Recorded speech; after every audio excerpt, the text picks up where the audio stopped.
नमस्कार। श्रीमद् भगवत गीता। गीता में भगवान कृष्ण के उन उपदेशों का वर्णन है जो उन्होंने महाभारत युद्ध के दौरान अर्जुन को दिए थे। गीता सबसे प्रभावशाली ग्रंथ है। भगवत गीता को भगवान का गीत भी कहा जाता है। गीता के अनमोल वचन मनुष्य को जीवन जीने की सही राह दिखाते हैं। गीता जीवन में धर्म, कर्म और प्रेम का पाठ पढ़ाती है। गीता संपूर्ण जीवन दर्शन है और इसका अनुसरण करने वाला व्यक्ति जीवन में कभी निराश नहीं होता है। गीता में श्री कृष्ण ने ऐसे लोगों की पहचान बताई है जो कभी भी भाग्य पर निर्भर नहीं रहते हैं। गीता में श्री कृष्ण कहते हैं, केवल डरपोक और कमजोर लोग ही चीजों को भाग्य पर छोड़ते हैं, लेकिन जो मजबूत और खुद पर भरोसा करने वाले होते हैं वे कभी भी नियति या भाग्य पर निर्भर नहीं रहते। गीता के अनुसार सिर्फ दिखावे के लिए अच्छा मत बनो। वो परमात्मा आपको बाहर से नहीं बल्कि भीतर से भी जानता है। श्री कृष्ण का कहना है कि मुश्किलें केवल बेहतरीन लोगों के हिस्से में आती है, क्योंकि वही लोग उसे बेहतरीन तरीके से अंजाम देने की ताकत रखते हैं। जो सरलता से मिलता रहे उसका महत्व नहीं रह जाता। अक्सर खो देने के बाद समय, व्यक्ति और संबंध के मूल्य का आभास होता है। श्री कृष्ण कहते हैं, शरीर नश्वर है पर आत्मा अमर है। यह तथ्य जानने पर भी व्यक्ति अपने इस नश्वर शरीर पर घमंड करता है जो कि बेकार है। शरीर पर घमंड करने की बजाय मनुष्य को सत्य स्वीकार करना चाहिए। आप खुश हैं या दुखी, यह दोनों आपके विचारों पर निर्भर करता है। अगर आप प्रसन्न रहना चाहते हैं तो आप हर हाल में प्रसन्न ही रहेंगे।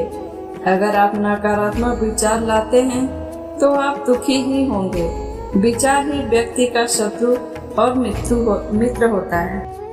जीवन न तो भविष्य में है न अतीत में है। जीवन तो बस इस पल में है।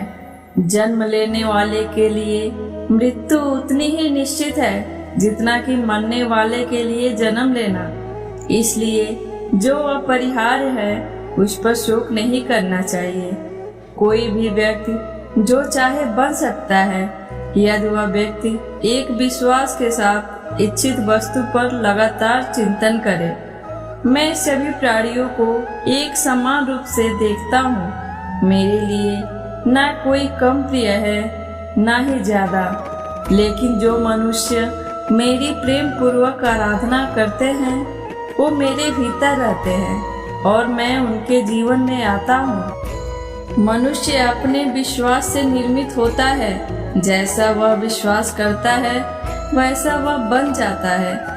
फल की अभिलाषा छोड़कर कर्म करने वाला पुरुष ही अपने जीवन को सफल बनाता है। हे अर्जुन, क्रोध से भ्रम पैदा होता है। भ्रम से बुद्धि व्यग्र होती है। जब बुद्धि व्यग्र होती है तब तर्क नष्ट हो जाता है। जब तर्क नष्ट होता है तब व्यक्ति का पतन हो जाता है। तेरा मेरा, छोटा बड़ा, अपना पराया मन से मिटा दो, फिर सब तुम्हारा है और तुम सबके हो। संदेह करने वाले व्यक्ति के लिए प्रसन्नता न इस लोक में है और न ही परलोक में। जो लोग मन को नियंत्रित नहीं करते हैं उनके लिए वह शत्रु के समान काम करता है। नरक के 3 द्वार होते हैं, वासना, क्रोध और लालच। हे अर्जुन, हम दोनों ने कई जन्म लिए हैं, मुझे याद है लेकिन तुम्हें नहीं। श्री कृष्ण कहते हैं, मैं और मेरा के सभी विचारों से मुक्त होकर मनुष्य को पूर्ण शांति मिलती है।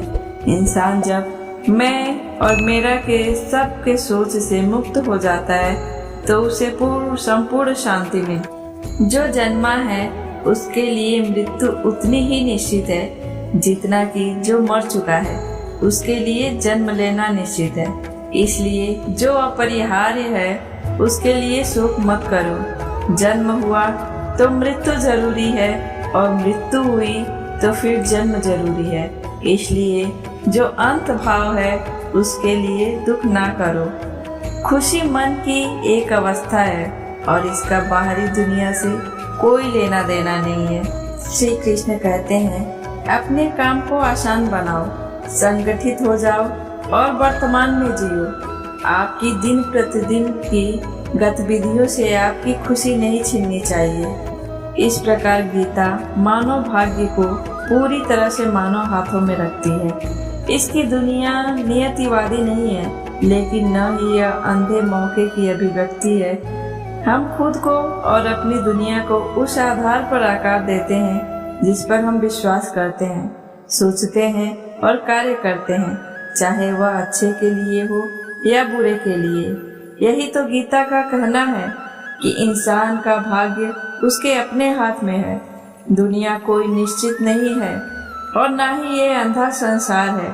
हम अपने धर्म का उत्थान करके और सही सोच और व्यवहार करके अपने आप को दुनिया को बनाते हैं, चाहे काम अच्छे हो या बुरे काम। जो खुशी लंबे अभ्यास से आती है, जो दुख के अंत की ओर ले जाती है, जो पहले जहर के समान होती है लेकिन अंत में अमृत के समान होती है, इस तरह की खुशी व्यक्ति के अपने मन की शांति से उत्पन्न होती है। आत्मज्ञान आपके मन के द्वंद्वों के सभी कार्यों को राख कर देता है और आपको आंतरिक शांति प्रदान करता है। खुशी की कुंजी इच्छाओं में कमी है। एक व्यक्ति अपने मन के प्रयासों से ऊपर उठ सकता है या स्वयं को उसी प्रकार नीचे खींच लेता है, क्योंकि प्रत्येक व्यक्ति अपना मित्र या शत्रु स्वयं होता है। मनुष्य अपने विश्वासों से बनता है। जैसा वह विश्वास करता है वैसा ही वह बन जाता है। भौतिक जगत में सभी सुखों की शुरुआत और अंत है, लेकिन कृष्ण में सुख असीमित है और इसका कोई अंत नहीं है। सारे भोग जो दृश्य जगत में मिलते हैं उनके तो शुरुआत और अंत होता है, लेकिन कृष्ण में जो भोग मिलता है वह अनंत है और उसका कोई अंत नहीं है। कई जन्मों तक निरंतर प्रयास करने के माध्यम से एक व्यक्ति सभी स्वार्थी इच्छाओं से शुद्ध हो जाता है और जीवन के सर्वोच्च लक्ष्य को प्राप्त करता है। ध्रुवता प्रार्थना से और बहुत सारे जन्म के बाद कोई व्यक्ति अपनी सभी स्वस्थ इच्छाओं से शुद्ध हो जाता है और जीवन का परम उपदेश प्राप्त करता है, तो उन लोगों के लिए शोक करता है जिनके लिए शोक नहीं करना चाहिए। फिर भी तू बुद्धिमान बातें बोलता है। बुद्धिमान न तो मृतकों और न ही जीवित लोगों के लिए शोक मनाते हैं। तुम उन लोगों के लिए दुखी हो जिनके लिए दुख नहीं होना चाहिए, लेकिन तुम सही बात भी बोल रहे हो। इस क्षणभंगुर संसार का सामना न तो किसी पकड़ और न ही भय के साथ करें। जीवन के प्रकट होने पर भरोसा रखें और आप सच्ची शांति प्राप्त करेंगे। देहधारी आत्मा अस्तित्व में शाश्वत, अविनाशी और अनंत है। केवल भौतिक शरीर वास्तव में नाशवान है। आत्मा जिस सखात्मक शरीर में है वह आदि है, अष्टभ्य है और अनंत है। बस शरीर ही होता है जो वास्तव में रूप से नश्वर होता है। शांति, नम्रता, मौन, आत्मसंयम और पवित्रता ये मन के अनुशासन है। कारण और परिणाम यह भावना के विपरीत ऐसी चीजें हैं जो आती और जाती रहती हैं। यह ज्ञान आपको उन सभी को सहने में मदद करता है। कर्म और फल एक दूसरे के द्वंद्व अनुभव को लेकर आते और जाते हैं। ये ज्ञान तुम्हें सब कुछ कहने में मदद करता है। मन जहाँ भी भटकता है बेचैन होता है और बाहर संतुष्टि की तलाश में फैलता है। उसे भीतर ले चलो, इसे स्वयं में आराम करने के लिए प्रशिक्षित करो। यानी कि जहाँ भी मन भटक रहा है, बेचैन है और अपने से बाहर में खुशी तलाश कर रहा है, उसको अपने अंदर ले जाओ। उसको आत्मा में रहने के लिए तैयार करो, क्योंकि सच्ची सुख जो है वो आत्मा में ही है, अपने आप में ही है। इस आत्म विनाशकारी नरक के 3 द्वार हैं, वासना, क्रोध और लालच। इन तीनों का त्याग करें। ये स्वतः विशेषकारी नरक के 3 दरवाजे हैं, काम, क्रोध और लोभ। इन तीनों का त्याग कर दो, फिर सच्चा सुख पाओगे। स्वार्थी कार्यों से बचना एक प्रकार का त्याग है, जिसे संन्यास कहा जाता है। कर्म के फल का त्याग करना एक और उपाय है, जिसे त्याग कहा जाता है।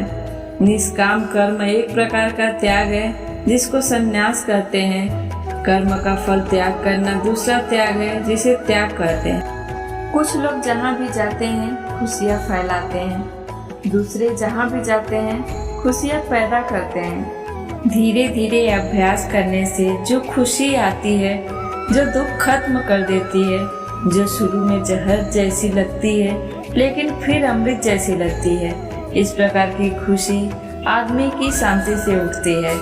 भौतिक जगत में सभी सुखों की शुरुआत और अंत है, लेकिन कृष्ण में सुख असीमित है और इसका कोई अंत नहीं है।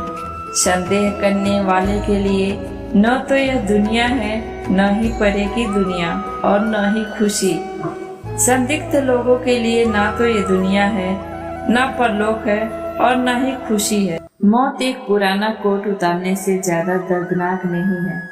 करुणा से मार्गदर्शित होकर सभी कार्य सावधानी से करें। सभी काम ध्यान से करो, काम के पीछे लगन होना चाहिए।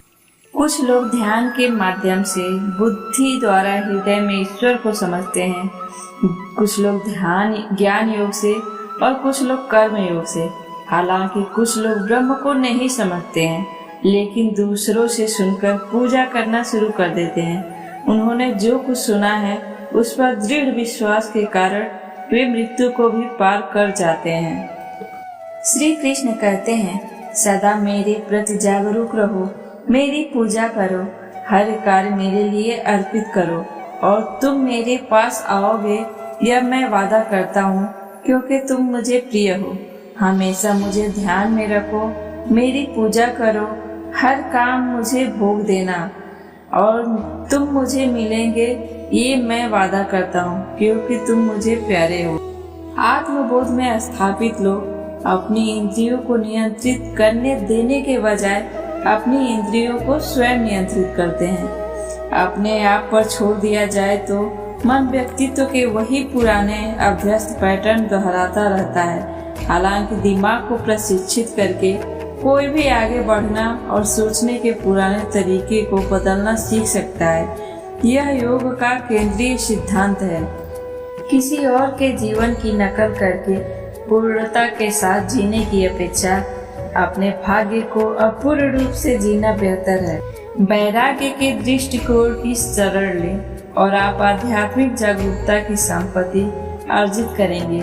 जो लोग केवल कर्म के फल की इच्छा से प्रेरित होते हैं, वे दुखी होते हैं, क्योंकि वे जो करते हैं उसके परिणामों के बारे में लगातार चिंतित रहते हैं। अहंकार संलिप्तता के बिना और इस बात में उलझे बिना कि क्या चीजें उस तरह से काम करती है जैसा हम चाहते हैं, तभी हम कार्य के भयानक जाल में नहीं फंसेंगे।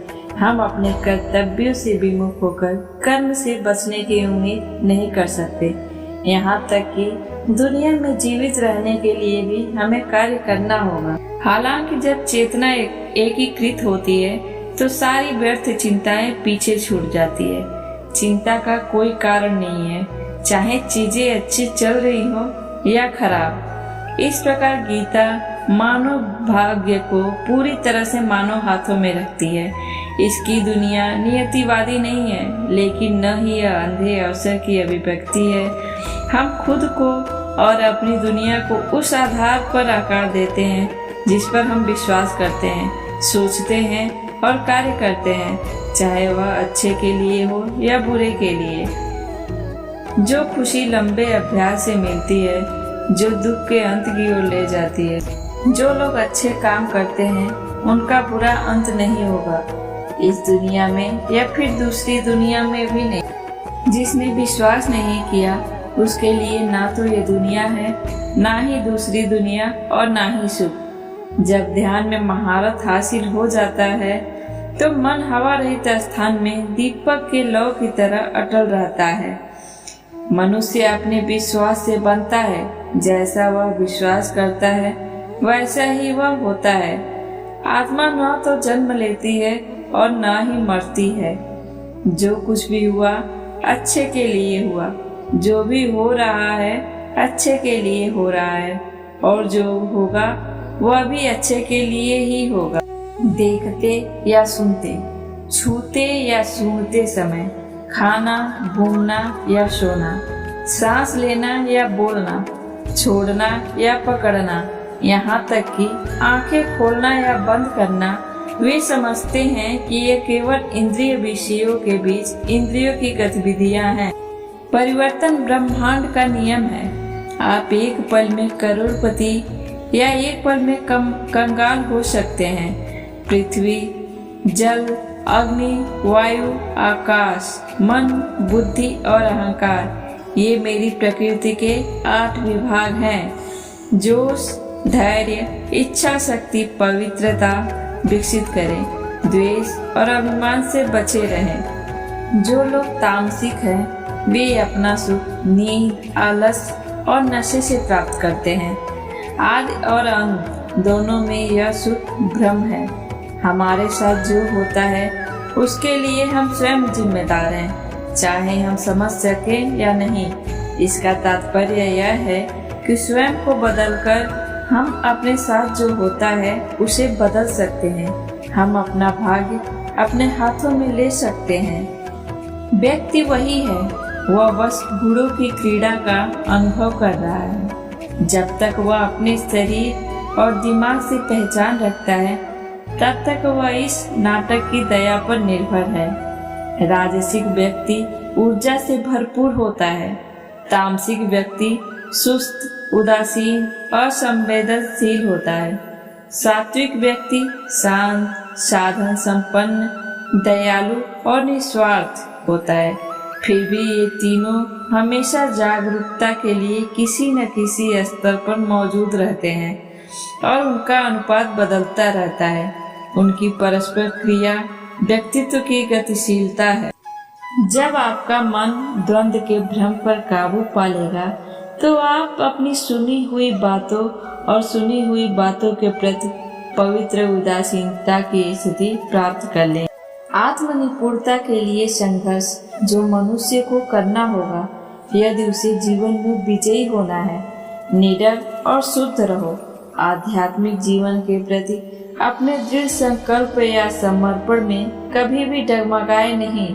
मुक्त हस्त से जो आत्मनियंत्रित, ईमानदार, सच्चे, प्रेम पूर्ण और सेवा करने की इच्छा से परिपूर्ण बने। यदि वह जो करता है उसके परिणाम में भावनात्मक रूप से नहीं उलझता है तो उसका निर्णय बेहतर होगा और उसकी दृष्टि स्पष्ट होगी। कर्म मुझसे चिपकते नहीं क्योंकि मैं उनके परिणामों से बंधा नहीं हूँ। जो लोग इसे समझते हैं और इसका अभ्यास करते हैं वे स्वतंत्रता में रहते हैं। श्री कृष्ण कहते हैं, मैं हर किसी के दिल में बैठा हूँ और मुझसे स्मृति, ज्ञान और विस्मृति आती है। समस्त वेदों के द्वारा मैं ही जाना जाऊँ। वास्तव में मैं वेदांत का संकलन करता हूँ और मैं वेदों का ज्ञाता हूँ। जो ईर्ष्यालु नहीं है लेकिन जो सभी जीवों का दयालु मित्र है, जो खुद को मालिक नहीं मानता है, जो झूठे अहंकार से मुक्त है और सुख और संकट दोनों में समान है, जो हमेशा संतुष्ट रहता है और दृढ़ निश्चय के साथ भक्ति में लगा हुआ है और जिसका मन, बुद्धि और मेरे अनुकूल है, वह मुझे बहुत प्रिय है। इसलिए उठो और लड़ने के लिए तैयार हो जाओ। अपने शत्रुओं पर विजय प्राप्त करने के बाद आप एक समृद्ध राज्य का आनंद लेंगे। वे मेरी व्यवस्था द्वारा पहले ही मारे जा चुके हैं। और हे सब्यसाचिन, आप लड़ाई में केवल एक साधन हो सकते हैं। इसके अलावा हे अर्जुन, मैं सभी अस्तित्वों का उत्पादक बीज हूँ। ऐसी कोई भी सत्ता नहीं है, जंग या अचल, जो मेरे बिना अस्तित्व में रह सकती है। चल या अचल, जो मेरे बिना अस्तित्व में रह सकती है। लेकिन जो लोग भक्ति पूर्वक मेरी पूजा कराते हैं, मेरे दिव्य स्वरूप का ध्यान करते हैं, मैं उनके झूठ बोलता हूँ। जो कुछ भी कमी है उसे पूरा करता हूँ। और जो कुछ उनके पास है उसे सुरक्षित रखता हूँ। इसलिए हे अर्जुन, तुम्हें हमेशा मेरे बारे में कृष्ण के रूप में सोचना चाहिए और साथ ही युद्ध के अपने निर्धारित कर्तव्य का पालन करना चाहिए। अपने क्रियाकलापों को मुझे समर्पित करके और अपने मन तथा बुद्धि को मुझ में स्थित करके तुम बिना किसी संदेह के मुझे प्राप्त करोगे। हे कुंती पुत्र अर्जुन, मैं पानी का स्वाद, सूर्य और चंद्रमा का प्रकाश, वैदिक मंत्रों में शब्दांश ओम हूँ। मैं आकाश में ध्वनि और मनुष्य में क्षमता हूँ। हे धन के विजेता, मुझसे श्रेष्ठ कोई सत्य नहीं है। सब कुछ मुझ पर निर्भर है, जैसे मोती धागे में पिरोए जाते हैं। हे अर्जुन, यदि कोई बहुत अधिक खाता है या बहुत कम खाता है, बहुत अधिक सोता है या पर्याप्त नहीं सोता है, तो उसके योगी बनने की कोई संभावना नहीं है। मनुष्य को अपने मन से खुद को ऊपर उठाना चाहिए, खुद को नीचा नहीं दिखाना चाहिए। मनबद्ध आत्मा का मित्र भी है और शत्रु भी। भले ही आपको सभी पापियों में सबसे पापी माना जाता है, जब आप पारलौकिक ज्ञान की नाव में स्थित होंगे तो आप दुखों के सागर को पार करने में सक्षम होंगे। इसलिए गतिविधियों के फल से जुड़े बिना व्यक्ति को कर्तव्य के रूप में कार्य करना चाहिए, क्योंकि आसक्ति के बिना कार्य करने से मनुष्य को परम की प्राप्ति होती है। अपना निर्धारित कर्तव्य निभाओ, क्योंकि कर्म निष्क्रियता से बेहतर है। बिना काम के मनुष्य अपने भौतिक शरीर का भी भरण पोषण नहीं कर सकता है। आत्मा न कभी जन्मती है न कभी मरती है। एक बार अस्तित्व में आने के बाद वह कभी समाप्त नहीं होती है। जिसने अपनी इंद्रियों पर विजय प्राप्त कर ली है वह स्थिर मन वाला व्यक्ति है। वह सबसे बुद्धिमान व्यक्ति है। मन बेचैन है, अशांत है, नियंत्रण करना कठिन है, लेकिन निरंतर अभ्यास और वैराग्य से इसे नियंत्रण में लाया जा सकता है। जो लोग केवल कर्म के फल की इच्छा से प्रेरित होते हैं वे दुखी होते हैं, क्योंकि वे जो करते हैं उनके परिणामों के बारे में लगातार चिंतित रहते हैं। परिणामों पर अपनी आंतरिक निर्भरता को त्यागें और फिर ध्यान में स्थिर रहो, तब कार्य और परिणाम आपको परेशान नहीं कर सकते। अपना अनिवार्य कर्तव्य निभाओ, क्योंकि कार्रवाई वास्तव में निष्क्रियता से बेहतर है। उन लोगों को न तो आत्मज्ञान है और न ही आत्मबोध, जिनकी इंद्रियां नियंत्रण में नहीं है। श्री कृष्ण कहते हैं, मैं ही सबकी शुरुआत हूँ। मैं शुरू से भी था और सब खत्म होने के बाद भी रहूंगा। सब मुझ में है और मैं सब में हूँ। जो भी तुम छू सकते हो, देख सकते हो, चख सकते हो या सुन सकते हो, वो सब मैं हूँ। ये नदियाँ, पहाड़, सूरज, ग्रहण, चांद, सितारे सब मैंने बनाए हैं।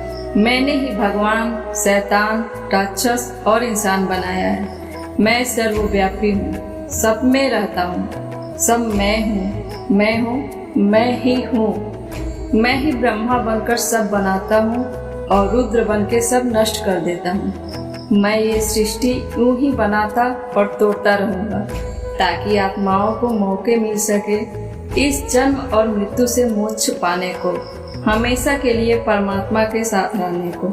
मनुष्य का स्वभाव ही उसका मित्र है, मनुष्य का स्वभाव ही उसका शत्रु है। बुद्धिमान व्यक्ति सभी परिणामों को छोड़ देता है, चाहे वह अच्छा हो या बुरा, और केवल कार्य पर ध्यान केंद्रित करता है। अपने कर्मों के फल के प्रति आसक्त मत बनो। वे ज्ञान में रहते हैं जो स्वयं को सभी में और सभी को उनमें देखते हैं। इंद्रियां शरीर से ऊंची है, मन इंद्रियों से ऊंची है। मन से ऊपर बुद्धि है और बुद्धि से ऊपर आत्मा है। अपना कार्य हमेशा दूसरों के कल्याण को ध्यान में रखकर ही करें। जिसने मन को जीत लिया है उसने पहले ही परमात्मा को प्राप्त कर लिया है, क्योंकि उसने शांति प्राप्त कर ली है। ऐसे मनुष्य के लिए सुख दुख, सर्दी गर्मी और मान अपमान एक से हैं।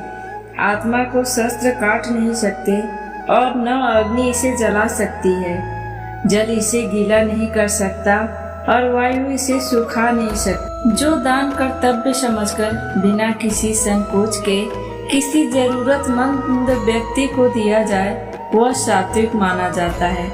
ईश्वर, ब्राह्मणों, गुरु, माता पिता जैसे गुरुजनों की पूजा करना तथा पवित्रता, सरलता, ब्रह्मचर्य और अहिंसा ही शारीरिक तपस्या है। क्रोध से भ्रम पैदा होता है, भ्रम से बुद्धि व्यग्र होती है। जब बुद्धि व्यग्र होती है तब तर्क नष्ट होता है, तब व्यक्ति का पतन हो जाता है। मनुष्य को अपने धर्म के अनुसार कर्म करना चाहिए। जैसे विद्यार्थी का धर्म विद्या प्राप्त करना, सैनिक का धर्म देश की रक्षा करना। जिस मानव का जो कर्तव्य है उसे वह कर्तव्य पूर्ण रूप से करना चाहिए। श्री कृष्ण कहते हैं, मैं धरती की मधुर सुगंध हूँ, मैं अग्नि की ऊष्मा हूँ, मैं सभी जीवित प्राणियों का जीवन और सन्यासियों का आत्म संयम भी मैं ही हूँ। जो महापुरुष मन की सब इच्छाओं को त्याग देता है और अपने आप में ही प्रसन्न रहता है उसको निश्चल बुद्धि कहते हैं। जो मनुष्य जिस प्रकार से ईश्वर का स्मरण करता है उसी के अनुसार ईश्वर उसे फल देते हैं। कंस ने श्री कृष्ण को सदैव मृत्यु के लिए स्मरण किया तो श्री कृष्ण ने भी कंस को मृत्यु प्रदान की। अतः परमात्मा को उसी रूप में स्मरण करना चाहिए जिस रूप में मानव उन्हें पाना चाहता है। जिस प्रकार मनुष्य अपने पुराने कपड़ों को त्याग कर नए कपड़े धारण करता है उसी प्रकार आत्मा पुराने तथा व्यर्थ के शरीरों को त्याग कर नया भौतिक शरीर धारण करती है। केवल भाग्यशाली योद्धा ही ऐसा युद्ध लड़ने का अवसर पाते हैं जो स्वर्ग के द्वार के समान है। जो होने वाला है वो होकर ही रहता है और जो नहीं होने वाला वह कभी नहीं होता। ऐसा निश्चय जिनकी बुद्धि में होता है उन्हें चिंता कभी नहीं सताती है। यज्ञ, दान और तपस्या के कर्मों को कभी त्यागना नहीं चाहिए, उन्हें हमेशा संपन्न करना चाहिए। जो व्यवहार आपको दूसरों से पसंद ना हो ऐसा व्यवहार आप दूसरों के साथ भी ना करें। बुरे कर्म करने नहीं पड़ते हैं, हो जाते हैं, और अच्छे कर्म होते नहीं, करने पड़ते हैं। जिस मनुष्य के पास सत्वगुणी संपत्ति है उसमें से मोक्ष और सुख अवश्य प्रदान करता हूँ। याद रखना, अगर बुरे लोग सिर्फ समझाने से समझ जाते तो बांसुरी बजाने वाला कभी महाभारत नहीं होने देता। जिंदगी में दो लोगों का होना बहुत जरूरी है। एक कृष्ण जो ना लड़े फिर भी जीत पक्की कर दे, दूसरा कर्ण जो हार सामने हो फिर भी साथ ना छोड़े। मानव कल्याण ही भगवत गीता का प्रमुख उद्देश्य है। इसलिए मनुष्य को अपने कर्तव्य को पालन करते समय मानव कल्याण को प्राथमिकता देनी चाहिए। हे अर्जुन, मृत्यु जीवन का अटल सत्य है जिसे कुछ समय के लिए टाला तो जा सकता है किंतु झुठलाया नहीं जा सकता। और ये शरीर तो किराए के घर की भांति है जहाँ हम कुछ समय के मेहमान हैं। शरीर नश्वर किंतु आत्मा अमर और अजर है। स्वयं की व्यक्तिगत सोच गलत फहमियों को भी जन्म दे सकती है, इसलिए स्वयं की व्यक्तिगत सोच को दूसरों पर नहीं थोपें। बिना मोक्ष के जन्म मरण के चक्र से छुटकारा नहीं पाया जा सकता। वासना, क्रोध और लालच यह नरक के 3 द्वार होते हैं। मनुष्य का सबसे बड़ा और सबसे पहला शत्रु या मित्र उसका मन ही होता है। ईर्ष्या और हद से अधिक इच्छाएं जीवन का सुकून छीन लेती है। श्री कृष्ण कहते हैं, जिस प्रकार अग्नि स्वर्ण को परखती है उसी प्रकार संकट वीर पुरुषों को। यदि आप धर्म के मार्ग पर प्रशस्त हैं तो परिणाम की चिंता किए बिना अपने धर्म का निडरता से पालन करें। बिना किसी पुरुषार्थ के आप अच्छे फल वह सकारात्मक परिणाम की कामना नहीं कर सकते। क्रोध से भ्रम पैदा होता है, भ्रम से बुद्धि व्यग्र होती है। जब बुद्धि व्यग्र होती है तब तर्क नष्ट हो जाता है, और जब तर्क नष्ट होता है तब व्यक्ति का पतन हो जाता है। असफलता के डर से दोबारा प्रयास न करने वाला मनुष्य जीवन में बड़ी कामयाबी कभी प्राप्त नहीं कर सकता। निस्वार्थ और निष्पक्ष सेवा कर्म किए बिना मोक्ष की उम्मीद करना भी व्यर्थ है। बड़ी कामयाबी एक ऐसे ताले में बंद होती है जो 5 चाबियों से खुलती है: सकारात्मक सोच, एकाग्रता, निरंतर प्रयास, सच्ची लगन और दृढ़ संकल्प।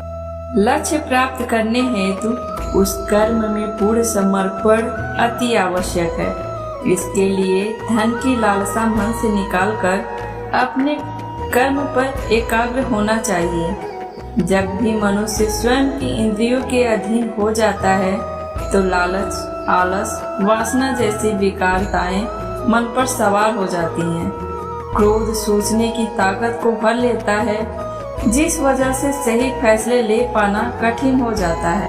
श्री कृष्ण अर्जुन को कर्म का सही अर्थ समझाते हुए कहते हैं: कर्मण्येवाधिकारस्ते मा फलेषु कदाचन मा कर्म फल हेतुर्भुमा ते संगोत्सव कर्मणि। यानी तुम कर्म करने के अधिकारी हो, ना कि उससे मिलने वाले फल की। अतः बिना फल की आशा किए जब कर्म करोगे तभी आप फल प्राप्ति के पात्र कहलाओगे। यदि आप कर्म फल प्राप्ति की लालसा व लालच हेतु कर रहे हैं तो कर्म कभी आपकी उम्मीदों के अनुसार प्राप्त नहीं होगा। बुरे कर्म से पीछा छुड़ाने का सबसे बेहतर तरीका है मन से अच्छे विचारों को आने दो, सकारात्मक सोचो। मनुष्य जीवन में वही करता है जो भी वो देखता है, सुनता है, समझता है। मनुष्य की हर क्रिया प्रतिक्रिया उसकी सोच पर आधारित होती है। मनुष्य का मन परिवर्तनशील है। हमारे सोचने का तरीका और आदतें वैसी ही बनेगी जिस तरह के लोग और माहौल में हम अधिक समय बिता रहे हैं। बड़े लक्ष्य के निर्माण और सपनों को सच करने के लिए सबसे पहले आपको कल्पनाकारी बनना होगा। जो व्यक्ति किसी अच्छे कर्म को करते हुए उसे ही अपना सौभाग्य और पुरस्कार मानता है तो ऐसे व्यक्ति को कर्म फल उम्मीदों से कहीं अधिक मिल जाता है।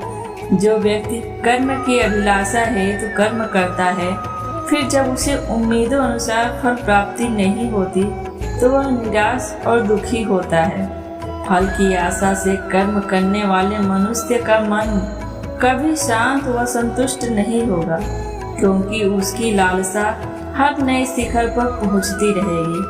ऐसे में उसका मन कभी संतुष्टि का आनंद नहीं भोग पाएगा। बार बार जन्म लेने वाली असीमित इच्छाएं मनुष्य को इंद्रियों का गुलाम बना देता है। भगवान श्री कृष्ण कहते हैं, तुम स्वयं को मुझ में समर्पित कर दो, ईश्वर पर भरोसा रखो और निस्वार्थ, निश्चल, निष्पाप और निष्पक्ष होकर बिना फल की लालसा के कर्म करते जाओ। तुम्हारा जीवन सुख और संतुष्टि से भर जाएगा। दुख तुम्हें कभी छू नहीं पाएगा और मोक्ष की प्राप्ति होगी। किसी के प्रति बुरी भावना रखना, बुरा सोचना, ईर्ष्या करना, बुरा बोलना, अपने धर्म और कर्तव्य की पालना ना करने वाला कभी मोक्ष प्राप्त नहीं कर सकता। जब हम दूसरों की चुगली करते हैं तो हमें उसके भाग्य में मिलने वाले दुख कष्टों को भी भोगना पड़ जाता है। श्री कृष्ण कहते हैं, मैं भूतकाल, वर्तमान और भविष्य हूँ। होने वाली घटना का हर परिणाम देख सकता हूँ। इसलिए परिणाम की चिंता छोड़ अपना कर्म करते रहो। कर्म अच्छा हुआ तो फल अवश्य मिलेगा, अगर बुरा हुआ तो दंड भी अवश्य मिलेगा। कर्म अच्छे हो या बुरे, वे तब तक पीछा नहीं छोड़ते जब तक वह कर्म करने वाले को प्राप्त ना हो जाए। यानी जब तक कर्म करने वाला अपने कर्म के परिणामों को पूर्ण रूप से भोग ना ले। समय से पहले और भाग्य से अधिक कभी किसी को कुछ नहीं मिलता है। सामान्य मनुष्य सदैव सर्वश्रेष्ठ मनुष्यों को देखकर उन्हीं के आदर्शों पर चलकर उन्हीं के जैसा बनने की कोशिश करते हैं। संसार तुम्हें वैसा ही दिखेगा जिस मानसिक दृष्टि से तुम संसार को देखोगे। बाहरी सुंदरता, बुरी चीजों और बुरी आदतों के प्रति मनुष्य तब आकर्षित होता है जब वो अपनी इंद्रियों के अधीन हो जाता है। जिस प्रकार जलते हुए एक छोटे से दिए की रोशनी से प्रचंड अंधकार समाप्त हो जाता है, उसी प्रकार जब आप मन में मौजूद अज्ञानता से भरे अंधकार रूपी कमरे में सकारात्मक सोच का तेल डालकर ज्ञान का प्रकाश उजागर करोगे तो अज्ञानता रूपी समक्ष अंधकार स्वयं ही समाप्त हो जाएंगे। ईश्वर आपकी सुनता है या नहीं, यह आपकी श्रद्धा, विश्वास और आस्था पर निर्भर करता है। ईश्वर पर भरोसा रखकर दिल से उन्हें याद करोगे तो वो अवश्य किसी न किसी रूप में आकर आपकी मदद करेंगे। यह सोचकर कभी अभिमान ना करें कि हमने कितने लोगों या जीवों की मदद की, क्योंकि करने वाला तो वो स्वयं ईश्वर है, आप तो मात्र जरिया हो। किसी का भला करके कभी एहसान न जताएं, अन्यथा वह कर्म शून्य हो जाएगा और मिलने वाले प्रारब्ध व्यर्थ हो जाएंगे। मन में शंकाओं को कभी जन्म ना दो। यह शंकाएं मन में गलतफहमियों का पहाड़ खड़ा कर जीवन का सुख चैन छीन लेती है। क्रोध करना व्यर्थ है। यदि आप क्रोध में आकर प्रतिक्रिया दे रहे हैं तो इसका अर्थ आपको ईश्वर के बनाए कानून कर्म पर भरोसा नहीं है। यदि कोई आपके साथ बुरा करता है तो कर्म उसका हिसाब खुद ही कर देगा।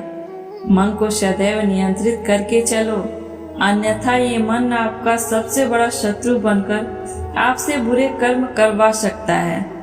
उपकार की बजाय परोपकार करें, चिंता की बजाय चिंतन करें। मनुष्य की हमेशा मदद करें जब तक कि वो स्वयं भी उस काबिल ना हो। ज्ञान सदैव बुद्धि से उत्तम व श्रेष्ठ होती है, इसलिए ज्ञान अर्जित करते रहें और बांटते रहें ताकि दूसरों का जीवन संवर जाए। कोई भी इंसान जन्म से नहीं बल्कि अपने कर्मों से महान बनता है। जो व्यक्ति फल की आशा हेतु कर्म करता है वह कर्म से ही बदकर रह जाता है। मेरा, तेरा, छोटा बड़ा, अपना और पराया मन से मिटा दो, फिर सब तुम्हारा है और तुम सबके हो। दुनिया और लोग वैसे ही नजर आएंगे जैसा तुम देखना चाहोगे। कोई भी दुख तुम्हें तब तक विचलित नहीं कर सकता जब तक तुम इंद्रियों को अपने वश में रखते हो। फल की अभिलाषा छोड़कर निरंतर कर्म करने वाला पुरुष ही अपने जीवन को सुखद व संतुष्टिदायक बनाता है। शांति उसी को प्राप्त होती है मैं और मेरा तथा मैंने किया हुआ बनाया वाली लालसा से बाहर आ जाता है। जीवन में वही मनुष्य संतुष्ट रह सकता है जो कम से कम में भी खुश है और अधिक पाने या होने की लालसा व उम्मीद नहीं रखता। किसी भी वस्तु, जगह या जीव एवं मनुष्य से अत्यधिक लगाव एक दिन दुख का सबसे बड़ा कारण बनता है। लोगों की बातों पर जितना ध्यान दोगे उतना ही आपका खुद पर से विश्वास कम होता जाएगा। खुद पर विश्वास कर खुद के दम पर आगे बढ़ें और स्वयं ही अपना मार्ग प्रशस्त करें। अध्यात्म से जुड़ो। एक अध्यात्म ज्ञान ही जीवन को सुकून की तरफ लेके जा सकता है। बुरे अतीत को याद करके दुखी होने से अच्छा है उससे सीख लो और अपने वर्तमान को सुधार कर एक बेहतर भविष्य का निर्माण करो। जीवन में किसी भी पल कुछ भी हो सकता है। जीवन सीमित है, समय व्यर्थ मत करो। जितना अधिक पुरुषार्थ करोगे स्वर्ग का मार्ग उतना ही सरल होगा। श्री कृष्ण कहते हैं, किस बात को लेकर परेशान हो, कर्म करो और ईश्वर पर भरोसा रखो। क्या होगा क्या नहीं, यह ईश्वर पर छोड़ दो। स्वयं को ईश्वर के चरणों में सौंप दो। नित्य अच्छे कर्म करो, लोगों का भला करो और सही राह दिखाओ। जो हुआ वह अच्छा हुआ, जो हो रहा है वह अच्छा ही हो रहा है, जो होगा वो भी अच्छा ही होगा। एक ज्ञानवान व्यक्ति कभी भी कामुक सुख में आनंद नहीं लेता। ज्ञानी बनो। रावण बुद्धिमान अवश्य था, किंतु ज्ञानी नहीं। उसकी अज्ञानता ने उसे क्रोधी, कामुक और अहंकारी बना दिया, जो उसकी मृत्यु का सबसे बड़ा कारण बना। वेद पुराण पढ़ने का कोई लाभ नहीं जब तक उसमें कही बातों को अपने जीवन में अवतरित ना करो, उनकी पालना ना करो। वो ज्ञान व्यर्थ है जो सिर्फ तुम तक सीमित है। उस ज्ञान का कोई लाभ नहीं जिससे समाज एवं जगत का कल्याण ना किया जा सके। मैं सभी प्राणियों को एक समान रूप से देखता हूँ। मेरे लिए ना कोई क्रम प्रिय है ना ही अधिक। मनुष्य के कर्म ही मनुष्य को ईश्वर के नजदीक लाता है या ईश्वर से दूर करता है। तुम क्यों व्यर्थ में चिंता करते हो? तुम क्यों भयभीत होते हो? कौन तुम्हें मार सकता है? आत्मा न कभी जन्म लेती है और न ही इसे कोई मार सकता है। यही जीवन का अंतिम सत्य है। जब जब इस धरती पर पाप, अहंकार और अधर्म चरम सीमा पर होगा, तब तब उसका विनाश कर धर्म की पुनः स्थापना हेतु मैं अवश्य अवतार लेता रहूंगा। जिसने मन को जीत लिया है उसने पहले ही परमात्मा को प्राप्त कर लिया है, क्योंकि उसने शांति प्राप्त कर ली है। ऐसे मनुष्य के मन पर सुख दुख, सर्दी गर्मी और मान अपमान का कोई फर्क नहीं पड़ेगा। जो दान कर्तव्य समझकर बिना किसी संकोच के किसी जरूरतमंद व्यक्ति को दिया जाए, वह दान सात्विक माना जाता है। गृहस्थी व समाज में रहकर परोपकार करना व अपने कर्तव्य को पूरी निष्ठा एवं ईमानदारी से निभाना, धर्म की पालन करना बड़े तप की भांति है। जो विद्वान होते हैं वो न तो जीवन के लिए और न ही मृत के लिए शोक करते हैं। हे अर्जुन, जो जीवन के मूल्य को जानता हो वही मनुष्य अपने जीवन का मूल्य निर्धारित कर जीवन को एक बड़ा लक्ष्य प्रदान कर पाता है। मनुष्य जीवन बहुत दुर्लभ है, इसे व्यर्थ ना जाने दो। जीवन में ऐसे कर्म करो जो आने वाली मानव जाति के लिए प्रेरणा स्रोत बन सके। जीवन ना तो भविष्य में है ना अतीत में, जीवन तो इस क्षण में है। वर्तमान को प्रसन्न मन से जियो, स्वयं के लिए सर्वश्रेष्ठ बनो। आपका मूल्य समझकर दुनिया एक दिन आपका सम्मान करेगी। खुद को जीवन के योग्य बनाना ही सफलता और सुख का एकमात्र मार्ग है। हे अर्जुन, तुम्हारे तथा मेरे अनेक जन्म हो चुके हैं। मुझे तो वो सब जन्म याद है, लेकिन तुम्हें नहीं। ईश्वर आपके जीवन को सुधारने संवारने हेतु अनेकों कर्म करने के मौके देता है, किंतु मनुष्य अपनी इंद्रियों के अधीन रहकर उन मौकों का सही लाभ नहीं उठा पाता। बुरे कर्म के बाद जिंदगी भर कितने भी अच्छे कर्म कर लो, किंतु बुरे कर्म का फल अवश्य मिलकर रहेगा। अच्छे कर्म करने के मौके कभी ना छोड़ो। कर्म करो, फल की चिंता मत करो। फल की लालसा छोड़कर कर्म करने वाला पुरुष ही अपने जीवन को सफल बना पाता है। जो पुरुष न तो कर्म फल की इच्छा करता है और न कर्म फलों से घृणा करता है, वह सन्यासी जाना जाता है। हे अर्जुन, एक सच्चा योगी अपने कर्म फल की इच्छा के बिना कर्म को धर्म समझकर पूरी निष्ठा से करता है। जीवन में किसी भी मुकाम को प्राप्त किया जा सकता है जब मनुष्य अपने मन पर नियंत्रण और खुद पर विश्वास रखकर आगे बढ़े। निर्बलता अवश्य ईश्वर देता है, किंतु मर्यादा मनुष्य का मन ही निर्मित करता है। धैर्य धारण करने से भविष्य के दुख का निवारण नहीं होता। डर से चिंताएं बढ़ती है, जो मन का सुख चैन छीन लेती है। किसका डर है तुम्हें, कौन मार सकता है तुम्हें। तुम शरीर नहीं हो, शरीर तुम्हारा मात्र एक साधन है अपने कर्मों को सिद्ध करने का। तुम एक आत्मा हो जो कि अजर अमर है। तुम युगों से अनेकों शरीर धारण करते आए हो।